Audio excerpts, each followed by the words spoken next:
हमारे YouTube channel Huzaifa Azhari को subscribe करें, लाइक करें, वीडियो को शेयर करें, बेल आइकन भी दबा दें। शुक्रिया। तुरंत बड़की में ना हो नहीं मैं एकदम खेला के स्टाफा ले ली।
नदीम ले दिया घुमाई के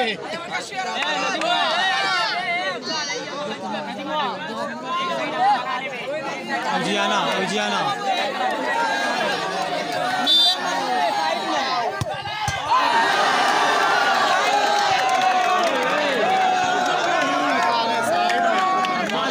खाली जोर मारा के चक्कर में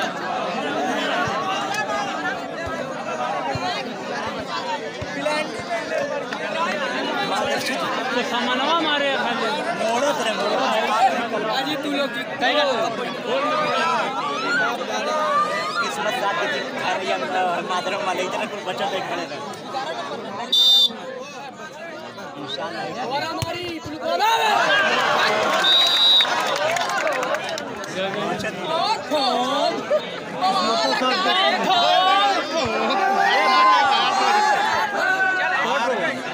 उड़ गई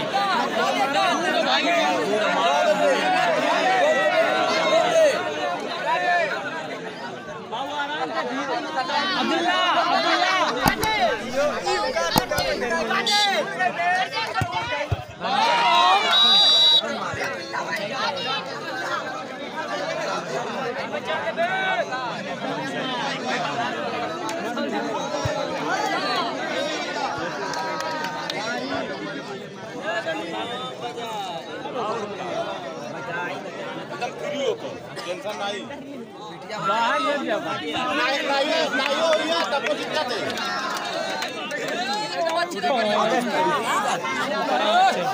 यार टपन्ना धर दे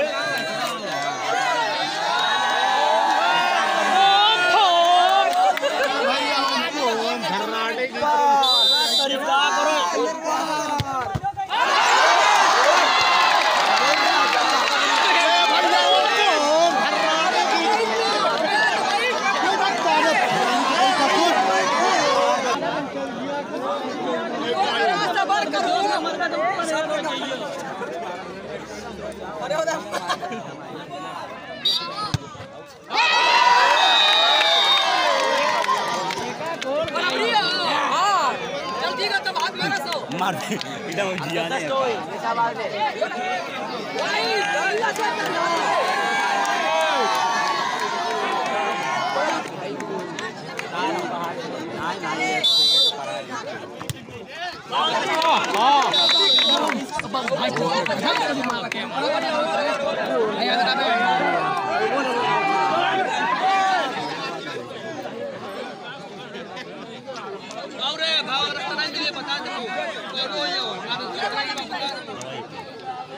अरे होल दवाई के क्या